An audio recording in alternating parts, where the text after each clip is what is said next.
제가 종종 얘기하지만 옛날 군대에서 있었던 일 중에 하나가요, 저녁 식사 시간인데 주말에 식당에서 막 소란소란 소리가 들립니다. 왜냐하면 그날 저녁은 돈가스가 나오는 날이었어요.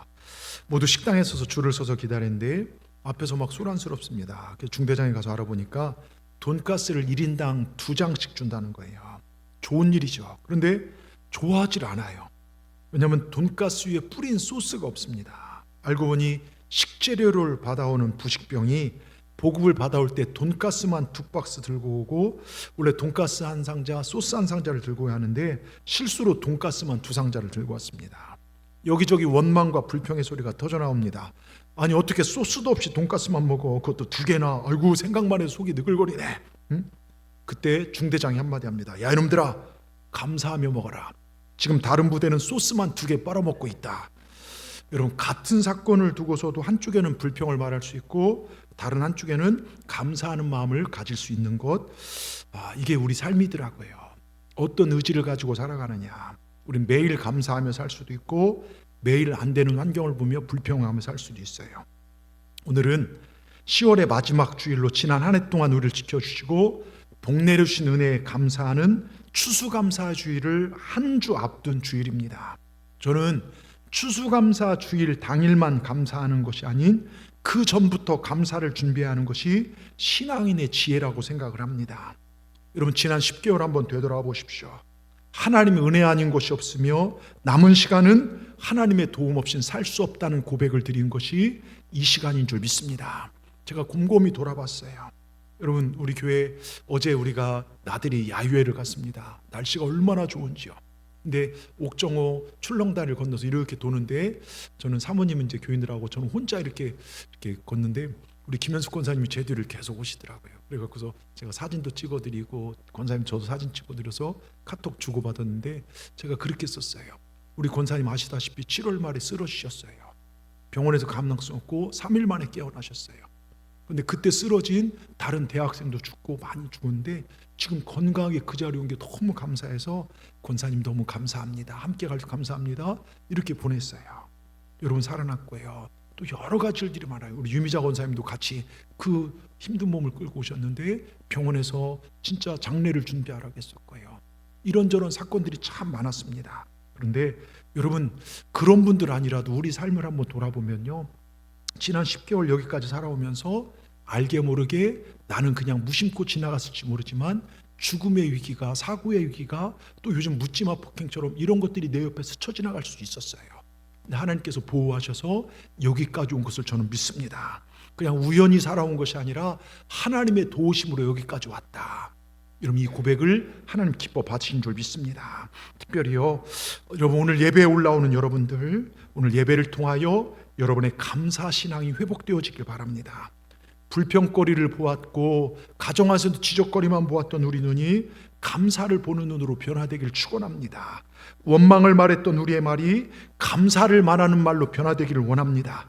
문제거리만 보았던 우리의 부정적 시각이 이제는 변화되어 하나님께 영광 돌리고 다른 사람의 삶을 풍요롭게 하는 그런 삶으로 우리 삶이 변화되기를 축원합니다. 그래서 오늘 말씀을 통해서 감사를 대하는 삶의 자세, 여러분, 이거는 정말 중요합니다. 오늘 말씀을 잘 들으시고 몇 가지 기도 제목을 얻기를 원합니다. 첫째요, 주님이 나와 함께 하시기에 감사하시기 바랍니다. 나의 구원이시기에요. 사흘만 걸을 수 있다면이라는 책이 있어요. 수필집. 이게 몇 년 전에 아름다운 중국 청년상을 수상한 적이 있는데요, 이 책의 작가가 장원창이란 청년인데요, 얘가 3살 때 진행성 근위 영양증이라는 불치병에 걸려요. 희귀병입니다. 22년간 투병 생활해요. 이 병은요, 몸 전체 근육이 서서히 진행되면서 마비되어 가다가 폐 부위 근육이 마비되면요, 호흡곤란으로 죽을 수밖에 없는 굉장한 고통 가운데 숨을 못 쉬다 죽는 병이 이 병입니다. 그런데 굳어져가는 손가락으로 6년간 고생 끝에 나온 책이 사흘만 걸을 수 있다면, 사흘만 걸을 수 있다면, 전생에 단 사흘만이라도 걸을 수 있기를 간절히 원하는 사람들이 우리 주위에 너무나 많습니다. 그에 비하면 여러분, 나는 어떻습니까? 사흘뿐 아니라 30일, 300일, 30년도 걸을 수 있습니다. 여러분, 우리는 이미 다른 사람들이 간절히 원하는 것을 다 가졌고 누려왔고 또 누리고 있어요. 오늘은요, 어제 병상에서 죽어간 사람들이 그렇게 원했던 날이 옵니다. 여러분, 이 모든 것을 가지고 누릴 수 있음에 기뻐하시고 감사하시길 축원합니다. 근데 이것보다 더 감사한 것은요, 우리 주님이 내 죄를 사하시고 십자가에 죽으시고 부활하시고 내가 믿을 때 나의 구원자가 되셨다는 것입니다. 그분이 내 인생의 짐을, 내 무거운 죄의 짐을, 내 인생의 무거운 곤고한 짐을 대신 져주시고 내게 생명과 풍성한 은혜를 주셨다는 것이에요. 여러분, 인생을 살아오면서 수고의 짐이 없던 때가 있습니까? 나는 인생에 어떤 수고도 없이 정말 수고도 없다고 자신 있게 말한 사람이 누가 있을 수 있습니까? 여러분, 아무도 없습니다. 인류 역사가 시작된 이래 우리에게 괴로움은 떠난 적이 없어요. 모든 인간은 고통 속에 태어나 고통 속에 살다가 고통 속에 죽어갑니다. 그러게 세계 정복을 꿈꿨던 나폴레옹도 세인트 헬레나 섬에 유배되었을 때 나는 지금까지 단 일주일도 행복한 날이 없었다. 저기 바닷가에 넘실거리는 물결은 세상 사람들 눈물이요, 저기 바람 부는 소리는 세상 사람들의 한숨 소리구나. 이렇게 나폴레옹이 한탄했습니다. 여러분, 애기가요 보채고 갑자기 울기 시작합니다. 애가 막 고열이 납니다. 애가 숨을 헐떡거리 몰아쉬고 눈이 돌아갑니다. 애기를 품에 안은 엄마의 마음이 오죽하겠습니까? 안타까워 발을 동동 구릅니다. 그 엄마가 내가 대신 우리 애기 대신 아파줄 수 있다면, 내가 대신 아파줄 수 있다면. 근데 여러분, 그게 됩니까? 대신 아파줄 수 있냐 이거예요. 여러분, 인간은 그 누구도 내 인생의 짐을 대신 져줄 수가 없어요. 인류 중에 그 누구도 우리 무거운 짐을 대신 져줄 수 있는 사람은 없습니다. 이수신 장군도요, 세종대왕도, 알렉산더 마호메트도요, 석가도 공자도, 어떤 성현도요, 괴로움을 안다가 살다가 죽어갔어요. 자기가 죽어서 무덤을 가지고 있는 사람이 어떻게 다른 사람을 구원할 수 있겠습니까? 인생은 고해라 말하는데 어떻게 구원할 수 있습니까? 같이 흑안줌의 흙덩어리가 어떻게 다른 사람을 구원할 수 있냐 이겁니다. 그런데요, 우리가 믿는 예수님은 죽음을 이기시고 부활하셨습니다. 그 흔적들이 그대로 남아 있습니다. 여러분, 오직 예수님만이 우리의 구원자 되십니다. 누가 죽음을 이기고 누가 우리 인생의 죄짐을 대신 지시고 죽으실 수 있냐 이거예요. 우리가 예배하는 우리 예수님밖에 없습니다.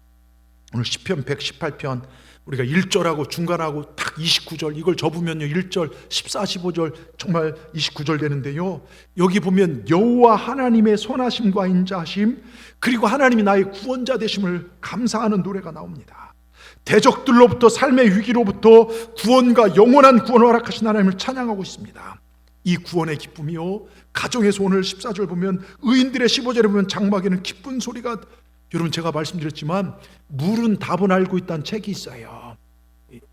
여러분, 거기 보면 물이요 똑같지만 물한테 감사, 기쁨, 좋은 얘기를 하면 물이요 신비한 모양, 육각형으로 변한대요. 근데 물에 막 욕하고 짜증내면요 물이 안 좋은 흉악한 모양으로 변한대요. 근데 이 물이 언제 정말 신비한 약이 되냐? 우리가 감사할 때.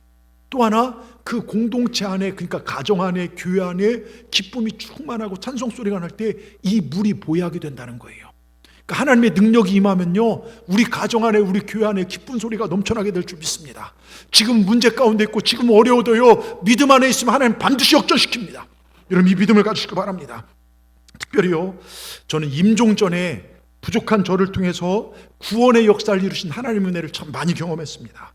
제가 병원에서 죽다가 살아나서 그런지 그 병원에서 여러 사람에게 복음을 전하고 영접시키고 난 다음부터는요 하나님 저에게 특별한 은사를 주셔서 해마다 인생의 막바지에 있는 분들에게 복음을 전하여 구원받는 역사들을 참 많이 행하셨어요. 그래서 그런지 하나님 저에게 의사로부터 사형 선고를 받은 분들을 위해 기도하면 살아나게 하실 때가 많이 있습니다. 그리고 인간적으로 보면 절대로 예수 믿지 않을 것 같은 사람, 평생 하나님을 인정하지도 않고 심지어 절을 몇 개를 세운 사람도요 마지막 순간 하나님 저를 보내셔서 그분에게 예수님을 영접하는 그런 정말 일들도 몇 번을 하셨어요. 제가 얼마나 기쁜지 몰라요. 제가 한 가지만 여러분 이 구원받은 기쁨을 얘기하자면요, 잘 들어보세요. 전에 있던 교회에 이제 한 달에 한 번씩 담당 교인들을 데리고 정말 광림 수도원이라는 곳에 가서 거기서 한 4시간을 막 찬송 인도하면서 우리가 뜨겁게 기도합니다. 근데 그날도 열심히 기도회를 하고 식사를 하려고 하는데 한 권사님이 찾아오셨어요. 그런데 목사님, 저희 어머님을 위해서 기도 좀 해주세요. 지금 병원에 계신데 위독하십니다. 예, 알겠습니다. 권사님, 조금 있다가 버스가 이제 각 교구, 그분은 이제 역삼동 대치동 사시고 이렇게 다들 버스를 타고 올라가요. 근데 제 차를 타고 가십시오 해서 저와 그 권사님과 전사님이 이렇게 차를 타고 가는데, 그때부터 이제 어머님이 누구신가 반응한데요, 저는 권사님 어머니시기에 당연히 신앙생활 하신 줄 알았는데 이분이 대단하신 분이십니다. 99세가 되셨고 2주 전부터 말하고 곡기가 끊어졌어요. 차 안에서 어머니 이야기를 하는데 이분이 저를 2개나 지은 분이고 우리나라 초창기 유학생으로 프란체스카로 불렸던 분이에요. 잘 아는 이승만 대통령 부인이 프란체스카 아닙니까? 근데 그분과 버금가는 분으로 정무궁 일을 맡아서 하시면서요, 그러면서 종로 일대에 빌딩을 몇 개를 가지고 계세요. 그 아들은요 70이 넘은 분인데 막 포르쉐나 우리나라 막 세계적인 스포츠카 그거 타고 다니는 게 낙이신 분이에요. 마장동에서 건물 관리하면서. 근데 며느리는 피짝 말랐어요. 왜? 90세까지 그 시어머니가 돈 관리를 다 해요. 그러니까요, 서슬퍼런 그 시어머니, 그리고 외아들의 또 정말 딸만 내리나니까요, 우리 가정 아들 낳아야 된다 해서 5번째 아들 낳은 분이에요. 근데 이분이 압구정동 교회 옆에 사시면서 찬송이 나오면 막 불경을 크게 틀어놔서 민원이 들어갈 정도였어요. 그런데 이런 분이 생의 마지막 순간이 다가오는 겁니다. 여러분, 아무리 빌딩을 가지고 있고 몇천억 재산 가고요, 아무리 화려한 삶을 살아도요, 끝은 온다는 것입니다. 여러분, 이게 인간입니다. 믿는 며느리 입장에서는 어떻게 하든 어머니 천국 보내드리고 싶은데 자기는 안 되니까 영빨센 목사 보고 하라고 저에게 부탁한 거예요. 근데 제가 차 타고 왔는데 그 얘기를 했는데 얼마나 부담이 되는, 제가 무슨 능력이 있습니까? 기도하며 갔어요. 하나님, 다 들으셨죠? 제가 무슨 재주로 저를 몇 개 세운 시어머니를 구원합니까? 성령님 가서 앞장하셔서 그 어머니 마음 변화시켜 주시고 그 영혼 구원받게 하여 주시옵소서. 그리고 차를 타고 갔어요. 그 할머니를 붙잡고, 할머니 제가 좋은 거 소개시켜 드릴게요. 그리고 예수님에 대해서 간략하게 소개하고, 예수님께서 우리 죄를 지시고 십자가에 죽으시고 부활하셨습니다. 그분을 믿기만 하면 정말 우리는 영원한 생명을 얻을 수 있습니다. 예수 믿으면 천국 갈 수 있습니다. 그리고 예수님을 나의 구조로 영접하시고 예수님 믿으시면 아멘 해보세요. 그랬더니 입을 꼭 다물고 아멘 안 해요. 근데 그렇다고 포기합니까? 아유, 권사님 아무래도 안 되겠네요. 그러고 아니요, 강권했습니다. 다시 한번, 할머님, 예수님 꼭 믿으셔야 돼요. 예수님께서 할머니 얼마나 사랑하시는지 아세요? 십자가 사랑을 이야기하고, 그리고 딸과 며느리, 아들도 교회 다니는데 어머니 안 믿으면 천국 가서 못 만나요, 지옥 가요, 꼭 믿으셔야 돼요 하면서 막 제가 어디서 용기하는지 강권했어요. 근데 이분이요, 예수님 믿으시면 다시 한번 아멘 해보세요 그랬더니 아멘 그러는 거예요. 여러분, 근데 더 기적적인, 이분이 아까도 했지만 음식도 못 먹고 말도 곡기를 끊은 상태였어요. 그냥 수액 그걸로 생활하신 분이에요. 근데 그분이요 2주 만에 입을 연 거예요. 아멘. 여러분, 얼마나 감사한지요. 그 순간만큼 기쁜 기적이요, 제 인생에 몇 번 찾아보기 힘들 정도래요. 그곳이 눈물바다가 되었고요, 배짱 마른 며느리가요 시어머니 머리를 끌어안고 머리를 쓰다듬으면서 아이고 어머니 감사하는데 다 울었어요. 그리고 가려고 하는데 그 할머니가 제 손을 톡 붙잡는 거예요. 목사님, 제가 식사 한번 대접할게요 그러시더라고요. 99세 할머니가. 네, 그러고 나왔습니다. 그리고요 100세 되던 해에 온 식구들 앞에서 제가 그 병원에 찾아가서 병상세례를 해드렸습니다. 그리고 며칠 뒤에 소천하셨고, 모든 장례도 기독교식으로 얼마나 은혜스럽게 했는지요. 장례 끝나고 그 아들이 그럽니다. 목사님, 사실 우리 어머니가 예수님 영접 안 했으면 저는 어머니 믿었던 절로 들어가려고 했습니다. 그러시더라고요. 하나님께 감사했습니다. 이 가족을 다 지켜주셔서 얼마나 감사한지요. 여러분, 시편 118편 14절 15절에 여호와는 나의 능력과 찬송이시오 또 나의 구원이 되셨도다. 하나님의 능력과 하나님의 손길이 그 가정을 구원하셨고요, 15절에 의인들의 장막에는 기쁜 소리, 구원의 소리가 있으며 여호와의 오른손이 권능을 베푸시며. 여러분, 하나님을 능력 삼으시고 하나님을 찬송해 보시기 바랍니다. 하나님께서 그 능력의 손으로 만지시면 해결 못할 문제가 어디 있습니까? 오직 하나님만 의지하고 찬송하고 나갔더니 내 가정의 기쁜 소리, 구원의 소리, 구원의 감격을 주셨다는 것입니다. 그게 내가 잘해서 한 것이 아니에요. 하나님의 능력으로 되었다는 것입니다. 여러분, 하나님께 감사하십시오. 오늘부터 감사가 회복되시길 바랍니다. 하나님 기뻐해 보시길 바랍니다. 여러분 인생의 구원의 소리, 찬송 소리가 넘쳐나게 하실 줄, 하나님께서 그렇게 역사하실 줄 믿습니다. 하나님께 감사하십시오. 가정의 행복한 웃음소리가 넘쳐날 것입니다. 여기 구원은요, 죽음에서 구원도 있지만 생활에서 구원도 있어요. 대적들의 손으로부터, 원수의 손으로부터 구원해 주시고요. 그러니까 우리가 살다 보면 대적들, 질병의 대적이 나를 칠 때가 있어요. 근데 내가 찬송하면 하나님이 질병으로부터 나를 지켜주셔요. 여러분, 정말로 내가 여러 가지 정말 사업하느라 여러 가지 자녀 문제 얽히고 설킬 수 있습니다. 어려움을. 근데 우리는 여러분 동굴로 들어가는 게 아니에요. 동굴은 들어가면 흑암이지만 우린 터널로 갑니다. 믿음 안에 있으면 깊은 터널 같지만요, 나중 되면 빛으로 나가게 돼 있어요. 그래서 여러분 믿음 잃지 마시길 바랍니다. 사람을 바라보지 마시고요, 하나님 바라보시고요. 우리 하나님 능력의 손이 만지시면 못 고칠 질병이 없고, 우리 하나님이 일으키시면 일어나지 못할 사람이 없습니다. 꼭 기억하시고요, 그 하나님께서 내 아버지가 되십니다. 그리고 나와 영원토록 함께 하십니다. 내가 인생을 살아갈 때 때론 절망 가운데 쓰러지고 낙심할 때가 있습니다. 근데 낙심하지 마십시오.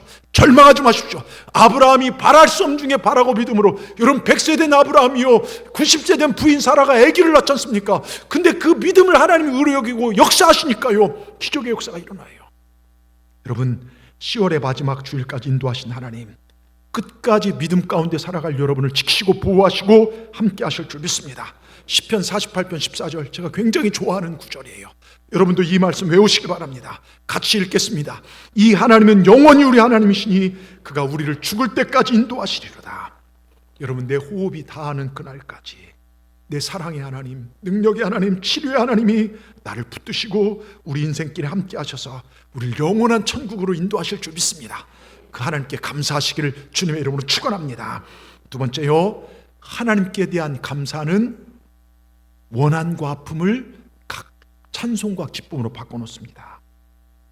시골의 작은 은행에서 제가 종종 얘기하죠. 실제 있었던 실화인데요, 어느 분이 급히 송금할 일이 있어서 시골 은행 들려갔다가 본 겁니다. 할머니 한 분이 은행 여직원과 막 실랑이를 벌여요. 창구 여직원이 묻습니다. 할머니 비밀번호 뭐예요? 할머니가 아주 가는 목소리로 비둘기 그럽니다. 그 여직원이 막 황당해갖고서, 할머니 비밀번호 말 안 하면 돈 못 찾아요, 비밀번호 말씀해 주세요. 그래서 살짝 입을 가는 할머니가 한 번 더 비둘기 그럽니다. 그랬더니 인내 한계를 보인 여직원이요, 할머니 지금 바쁜데 장난한 것도 아니고 왜 그러십니까? 빨리 비밀번호 주세요. 그때 할머니가 비밀번호를 말하는데요, 할머니의 비밀번호가 9999였어요. 제가 보니까 은행 여직원이 좀 센스가 없었던 것 같아요. 여러분, 할머니의 돈을 찾는 비밀번호 99999. 여러분, 하나님의 축복을 부르는 비밀번호가 있어요. 뭘까요? 삐요삐요. 지금 굉장히 심각하게 가르쳐 주는 거예요. 할렐루야입니다. 할렐루야가 뭔지 아십니까? 여호와를 찬송하라. 여러분, 아침에 일어나서 내가 노래는 못 불러도 할렐루야, 새날을 주신 하나님 찬송합니다. 주무시기 전 할렐루야, 오늘까지 지켜주신 하나님께 감사를 드립니다.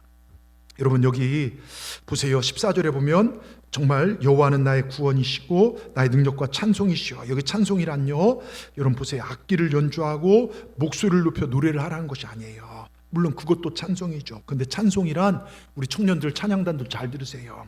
하나님이 어떤 분인지, 정말로 하나님이 하신 일이 얼마나 위대하신 일인지 마음으로, 몸으로, 입술로, 노래로 드리는 것, 이게 찬송입니다.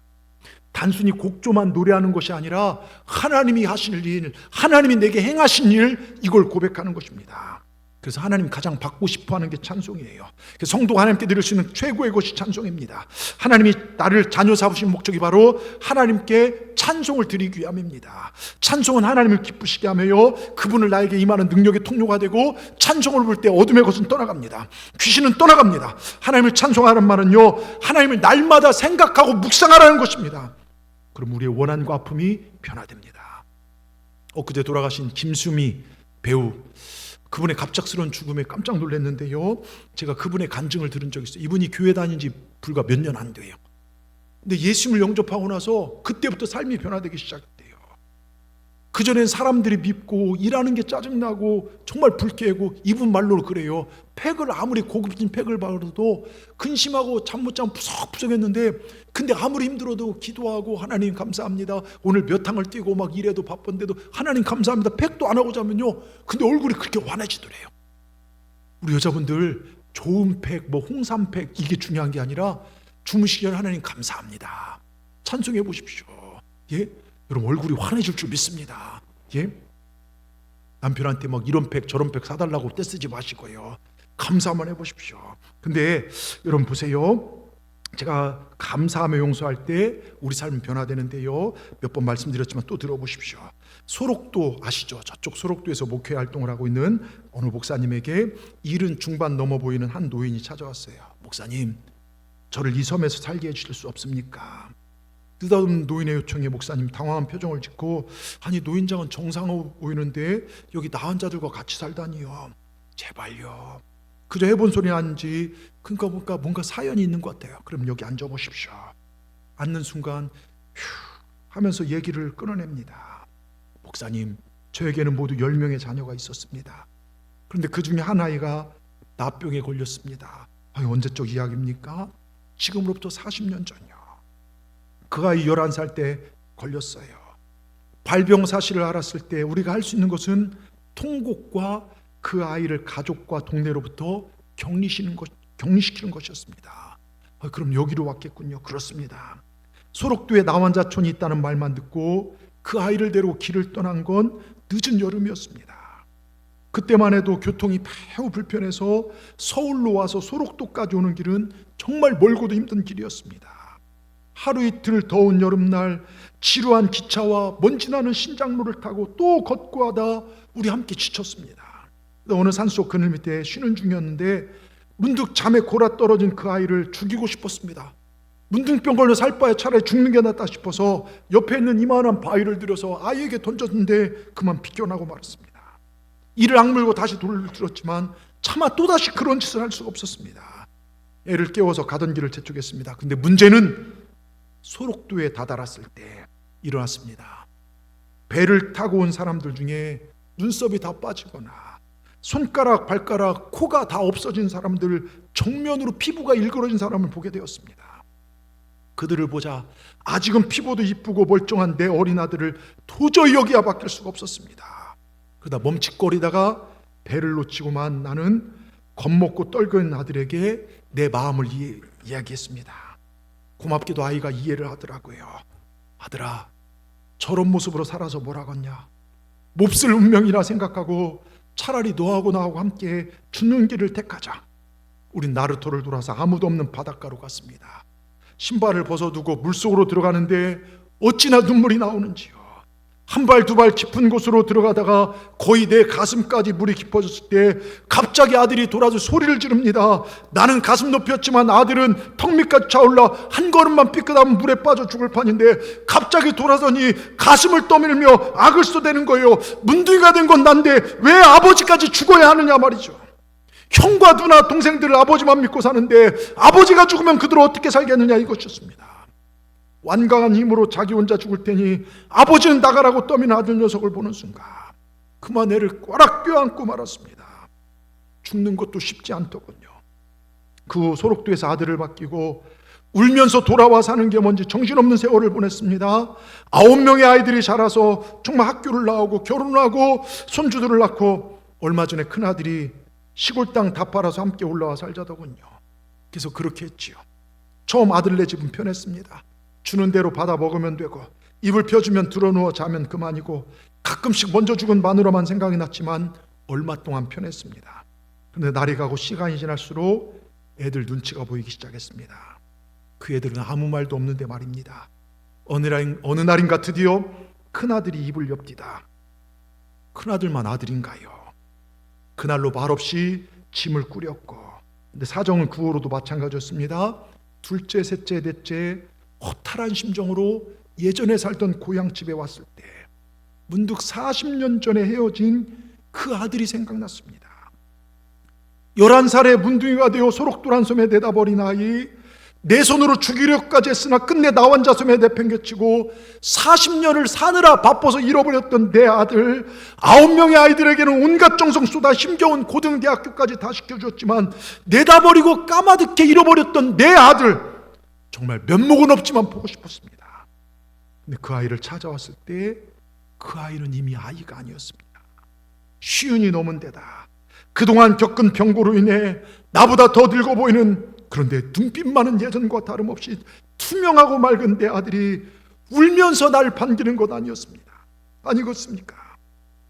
아들이 나를 껴안으며 이렇게 말했어요. 아버지를 한시도 잊은 날이 없었습니다.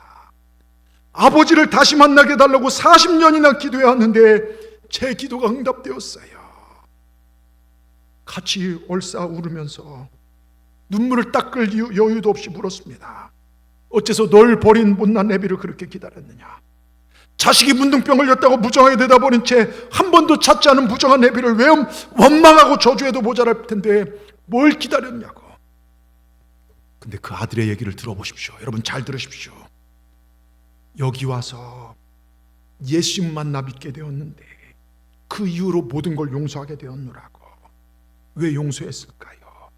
여러분 원한을 곱씹고 문둥병 걸린 자기 신세를 한탄하다 끝나도 돼버린 인생이 왜 용서할 수 있을까요? 바로 예수님의 사랑을 만났기 때문에 그래요. 나 같은 죄인도, 나 같은 버림받은 문둥병 환자도 사랑하시는 그 하나님의 사랑에 그 사랑을 만난 거예요. 육신의 부모는 나를 버릴지 몰라도 하나님은 문둥병 걸린 나를 찾아온 그 주님을 만난 것입니다. 그 십자가에서 나 같은 죄를 용서하신 주님의 사랑을 만난 것입니다. 여러분 빌립보 4장 4절 5절에 보세요. 여러분 이건 명령입니다. 우리 같이 한번 읽어보겠습니다. 주 안에서 항상 기뻐하라. 내가 다시 말하는 기뻐하라. 그리고 너희 관용을 모든 사람에게 알게 하라. 주께서 가까우시니라. 여러분 여기 관용은요 주님의 마음으로 용서하는 것입니다. 문둥병자 같은 나를 구원하신 하나님, 정말로 저주만 했고 신세한탄만 했던 나를 사랑으로 용서하신 하나님의 사랑을 품고, 비록 나를 버린 아버지지만, 나를 비참하게 만든 세상이지만 하나님의 사랑으로 나도 용서하는 것, 이게 성경 말씀입니다. 이 버림받은 아들, 문둥병이 들어서 스스로를 저주하고 인생이여 죽어버려라 하고 끝낼 수 있는 삶이지만, 그런 저주받은 인생도 예수님께서 십자가에서 죽으시고 살려주신 그 사랑을 깨닫고 내가 너를 사랑하노라, 그 주님의 음성을 듣고 그 저주받은 인생도 그 사랑을 깨닫고 존귀한 하나님의 자녀가 되었나니 남을 미워하고 원망하고 사는 것이 아니라 아버지를 용서하고 그 아버지를 품에 안습니다. 그리고 하나님 앞에 감사합니다. 그리고 하나님을 찬송합니다. 썩어 문드러진 손으로 박수를 제대로 칠 수 없으니 여러분 얼굴에 박수를 치며 하나님을 찬송합니다. 여러분 이게 구원이고 찬송입니다. 여러분 이게 교회 다니는 그런 삶이 아니라 예수님을 가슴에 모시고 사는 사람들의 삶 아니겠습니까? 이게 구원받은 자들의 삶 아니겠습니까? 여러분 인생 살면서 여러분에게 상처 주고 결정적일 때 여러분의 배신의 칼을 꽂고 여러분 마음 아프게 한 사람도 있을 거예요. 여러분 주님의 사랑으로 용서하시고 여러분 정말 그의 구원을 위해서 기도할 줄 아는 저와 여러분 되기를 주의 이름으로 축원합니다. 우리도 용서하고 사십시다. 우리도 하나님의 그 은혜를 찬송하고 사십시다. 하나님께서 여러분 삶 가운데 놀라운 평안과 축복을 허락하실 줄 믿습니다. 끝으로요, 하루 이틀 감사가 아닌 365일 범사에 감사하는 삶을 사시길 바랍니다. 범사에 감사하는 삶을 살라는 거예요. 여러분 20세기 중반 활동했던 미국의 유대인 변호사 세뮤얼 라이보비치가 있습니다. 그런 인권과 사회 정의를 위한 법적 활동을 하며 인종차별과 불평등 문제를 해소하고자 노력했던 실력 있는 변호사입니다. 그런 활동 중 하나로 그는 평생 사형수들을 무료로 변론해 주었어요. 그가 무료 변론을 통해서 사형수에서 무기징역 혹은 그 이하로 감형을 받은 사람이 78명에 이릅니다. 예? 쉰들러 리스트 같은 사람이죠. 그가 한 강연에서 이런 말을 합니다. 저는 평생 무료 변호를 통해서 78명의 사형수를 죽음으로부터 건져냈습니다. 그런데 그 누구로부터 다음 두 단어를 들은 적이 없습니다. 그 단어는 땡큐입니다. 사형수들은 무료로 변론해서 자신의 생명을 구해준 사람에게조차 감사하다는 말을 하지 않아요. 그러니 부모나 형제 혹은 친구나 지인이 그들에게 베풀어준 친절에 대해서 더욱 무감각하거나 당연한 것으로 생각했다는 것이죠. 여러분 고마움과 감사를 모르는 그들의 삶은 얼마나 삭막하고 황폐할까요? 여러분 우리 예수 믿는 사람들은 감사를 잘 말합니다. 우리 땡큐가 어원이 어디서 나왔습니까? 여러분 영어의 단어들은 대부분 성경적 바탕을 두고 있는데요, 띵크에 나와요. 띵크. 생각하면 생각할수록 나 같은 죄인 구원받은 그 은혜가 감사하다. 여러분 띵크입니다. 근데 보세요. 그들 대부분 범죄자가 된 이유를요, 다른 사람과 사회 탓으로 돌려요. 여러분, 우리 주위에 보면요, 늘 불평에 차 있고 안 되는 것을 무슨 다 정말 비평하고 불평한 사람들이 참 많이 있습니다. 반면에 어떤 사람은요, 작은 것에 늘 감사하며 따뜻한 미소를 주변에 나눠주는 사람들이 있더라, 이것입니다. 여러분, 어떤 사람이 되고 싶냐 이거예요. 이건 많이 가지고 있고 없고의 문제가 아닙니다. 그 사람의 애티튜드, 태도, 자세더라고요. 불평하고 비평한 사람의 삶에는요, 불평할 조건이 끊이지가 않아요. 반면 감사하는 사람에게는요, 감사할 것이 줄이 있더라, 이것입니다. 그래서 감사는 태도고 습관이고 자세더라, 이것입니다. 여러분, 내가 예수님 모시고 산다면요, 감사하는 태도와 습관을 가지시기 바랍니다. 부모님께 감사하고요, 정말 이 말씀을 들을 때 감사하고요, 하루하루 살아가는 걸 감사해 보시기 바랍니다. 여러분, 불평도 태도고 습관이더라고요. 감사하는 사람은 자신의 삶에도 타인의 삶에도 행복을 초청해요. 그 사람 때문에 행복합니다. 근데 불평한 사람은요, 날이 갈수록 눈덩이처럼 불행이 굴러들어와요. 다른 사람까지도 기분이 찝찝하게 만듭니다. 여러분, 매일매일 감사하는 것, 이것이 범사에 감사하는 것이고, 이것을 하나님께서 기뻐 받아주신다는 거예요. 자, 오늘 본문 1절하고 제가 29절을 다 말씀드렸어요. 1절 뭘로 시작합니까? 여호와께 감사하라. 시작이 여호와께 감사하라. 29절 여호와께 감사하라. 여러분, 그러면서 끝이 영원하미로다. 여러분, 시작에서 끝까지 여호와께 감사하는 신앙, 평생을 감사하는 신앙은요, 영원한 축복의 나라로 인도함 받습니다. 저는요, 우리 중에 한 명도 지옥 가는 자 없기를 주의 이름으로 축원합니다. 온전한 말씀으로 서시길 주의 이름으로 축원합니다. 여러분 보세요. 그런데 우리 모습 한번 보십시다. 처음 구원받았을 땐 감사와 기쁨이 넘쳐요. 예수님 중심으로 살려고 하지만 어느덧 교회 생활이 익숙해지고 은혜가 안 될 때 보면 우린 세상 방법으로 헤쳐나갈 때가 참 많아요. 여러분, 누가복음 17장 27절 29절을 보면요, 마지막 때 생활상을 얘기합니다. 같이 한번 읽어보겠습니다. 노아가 방주에 들어간 날까지 사람들이 먹고 마시고 장가들고 시집가더니 홍수가 나서 그들을 다 멸망시켰으며, 자 28절 보십시다. 롯의 때와 같으니 사람들이 먹고 마시고 사고 팔고 심고 집을 짓더니 롯이 소돔에 나가던 날에 하늘로부터 불과 유황이 정말 비오듯하여 그들을 멸망시켰느니라. 자 보세요. 이 두 가지 홍수 심판과 불의 유황 심판의 모형, 이건 마지막 심판의 모형을 예표하는 겁니다. 한 번은 노아 용수로, 한 번은 불심판으로 멸망을 당합니다. 누가 멸망시키셨습니까? 또 누가 멸망당합니까? 노아가요 방주를 지으면서 외쳤던 게 뭡니까? 방주에 들어와야 산다. 이 산 위에 방주를 지면서 너희들 방주에 들어와야 산다, 예배자로 서야 한다, 거룩하게 살아야 한다 외치지만 그들은 먹고 사는 일상생활이 영적 생활보다 더 귀하게 여겨졌다는 것입니다. 그러니까 먹고 사는, 여러분 잘 들으세요, 먹고 사는 일상생활이 잘못됐다는 게 아닙니다. 시집가고 장가가고 내가 돈 벌어서 집 사고 자녀들의 유산 주고 이게 잘못된 게 아닙니다. 여러분, 우선순위 문제라는 거예요. 무엇을 귀하게 여길 것인가. 여러분, 우리 영화 중에 그러잖아요. 무엇이 중요한디? 뭐가 인생에 중요할 것인데. 하나님이 여러분 삶의 프라이어티 우선순위가 될 때 정말 그 사람은 영원한 천국에 들어가는데, 내 일상에 사로잡혀 영혼을 잃어버린 상태, 세상 일이 바빠서 하나님 말씀을 듣지 못하는 상태, 육적인 일이 인생의 모든 목적이 되어버린 상태, 그러니까 이러한 상태가 될 때 그 사람은 심판으로부터 자유롭지 못한다. 여러분, 이게 성경의 이야기입니다. 제 이야기가 아니에요. 여러분, 두렵고 떨림으로 잘 들으시길 바랍니다. 누가복음 이 본문에서요, 공통적으로 나오는 단어가 멸망시키셨으니, 하나님께서 의지를 가지고 심판하셨다는 것입니다. 저는 저를 비롯해 오늘 예배하는 여러분의 영성이 새로워지길 주의 이름으로 축원합니다. 오직 하나님 중심으로 사셔야 돼요. 여러분, 하나님이 여러분 삶의 첫 번째가 되어야 합니다. 삶의 우선순위를 바로 정하여 하나님께 감사하며 하나님 말씀대로 순종하고 나가는 저와 여러분 다 되기를 주님의 이름으로 축원합니다. 여러분, 우리 주님께서요, 저와 여러분 구원하시기 위해서 이 옆구리에 창에 찔려서요 심장이 터지고요, 그 하나님의 아들 예수님께서 내 대신 죽음으로 말미암아 구원이 이루어졌습니다. 우리 동산교회 어떻게 세워졌습니까? 주님의 옆구리가 터져 피가 흐른 다음에 이 교회가 세워진 거예요. 하나님께서는 이 예배가 가능하도록 하기 위해서 예수님을 제물로 내어주셨습니다. 예수님이 죽은 다음에 초대교회가 세워지기 시작합니다. 이 예배가 가능해졌던 것입니다. 그렇다면 여러분은 이 교회를 위해서, 예배를 위해서 어떤 피와 어떤 희생을 흘리고 있냐 이거예요.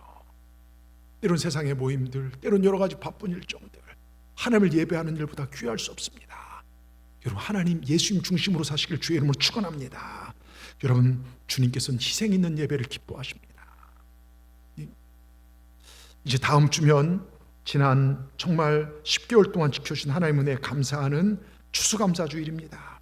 제가 해마다 추수감사주일 앞두고 말씀드린 게 강문호 목사님, 서울 갈보리교회 강문호 목사님 정말 이 예화를 말씀드립니다. 왜냐하면 감사는 훈련되어져야 돼요. 오늘 처음 오신 분들이나 또 믿음이 연약한 분들은 감에서 들으시고, 적어도 직분자들은 잘 들으시기 바랍니다. 그분이 그 설교집에 그런 내용을 간증집에 썼어요. 추수감사절이 다가오고 있습니다.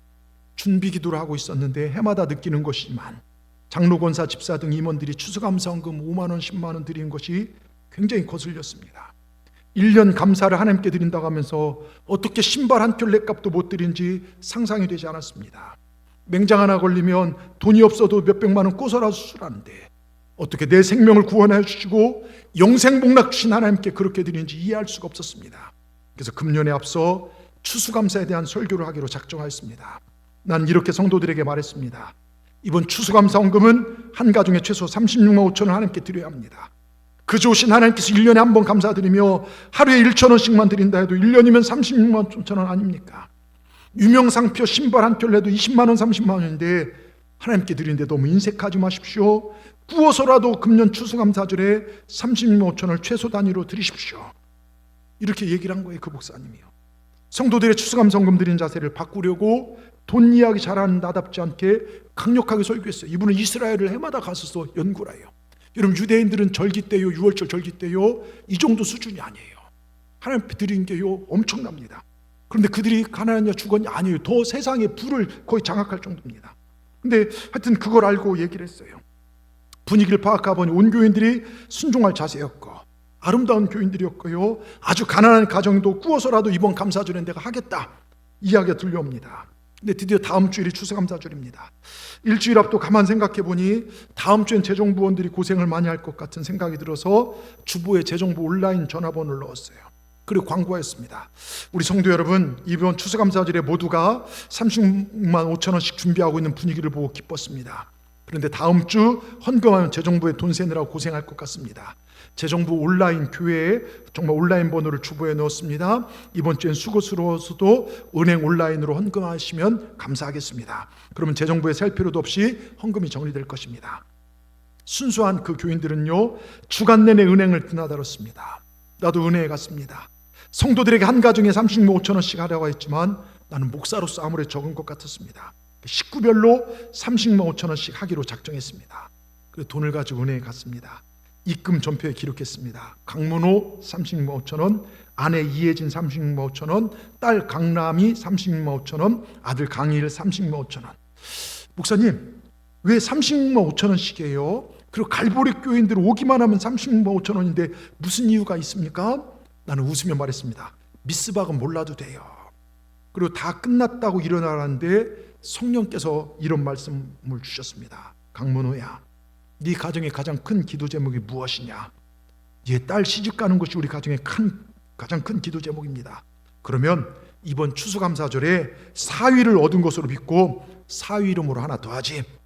성령의 정말 영감을 받고 입금 전표를 썼답니다. 사위가 없으면 어떡하나 순간적으로 강사위라고 썼다고 합니다. 강사위 36만 5천 원. 재정부의 통장을 정리하다가 강사위라는 이름을 발견하고 내게 강사위가 누구냐고 물었습니다. 그래서 이런 사정을 이야기했습니다. 모두가 웃었습니다. 몇몇 권사님은 뱃속에 있는 손자 목까지 36만 5천 원을 입금했습니다. 여러분, 근데 아십니까? 우리 이은심 권사님도 우리 박성환 저기 앉아있죠. 예, 아들 결혼을 위해서 며느리 이름으로 한 번 한 적이 있어요.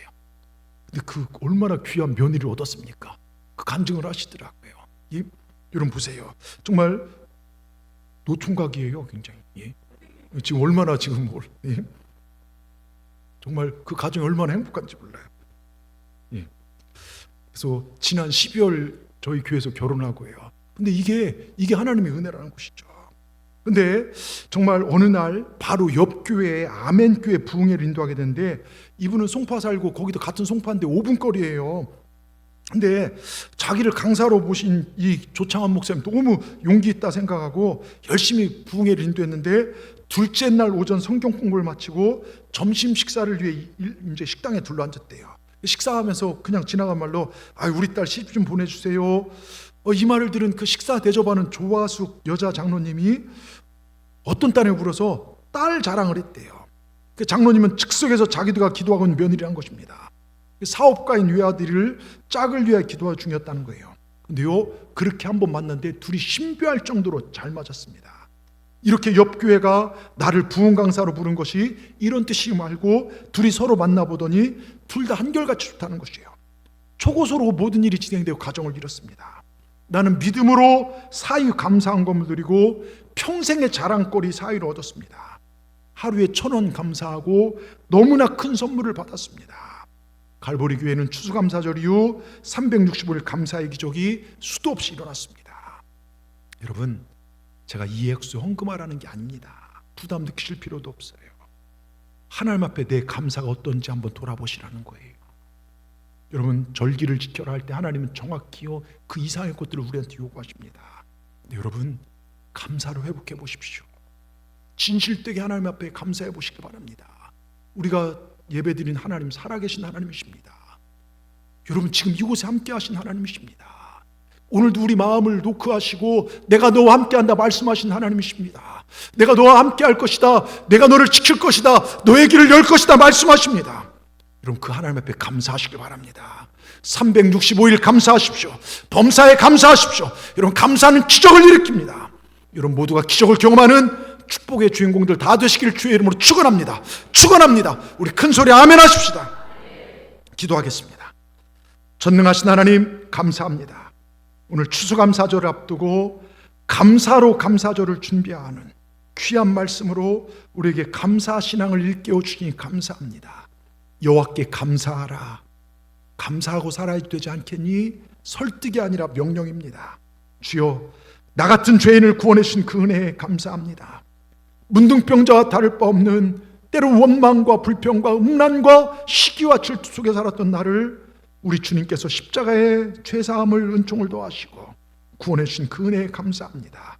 때로 인생을 살면서 원한과 증오와 아픔과 괴로움이 많이 있지만 그것을 바라보는 것이 아니라 오직 주님 바라보며 여호와께 감사하라는 귀한 말씀을 가지고 하나님을 찬송하며 살아갈 수 있도록 기회 주시니 감사합니다.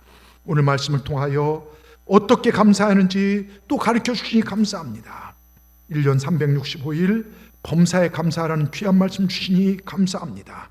이제 말씀을 들었사오니 이 말씀이 우리 마음밭에 떨어져서 30배, 60배, 100배의 결실을 거둬낼 수 있는 우리 삶이 되게 하여 주시옵소서. 그래서 주위 사람들이 내가 동산교회 누구누구를 보니 정말 어려웠는데 하나님 은혜로 잘 되었구나, 이런 고백, 하나님이 우리를 보더라도 내 마음이 기쁘다, 그래 내가 너에게 복을 내리려 하는 축복의 주인공들 다 되게 하여 주시옵소서. 그렇게 역사하실 주님을 찬양하며 예수님의 이름으로 감사하며 기도드리옵나이다. 아멘.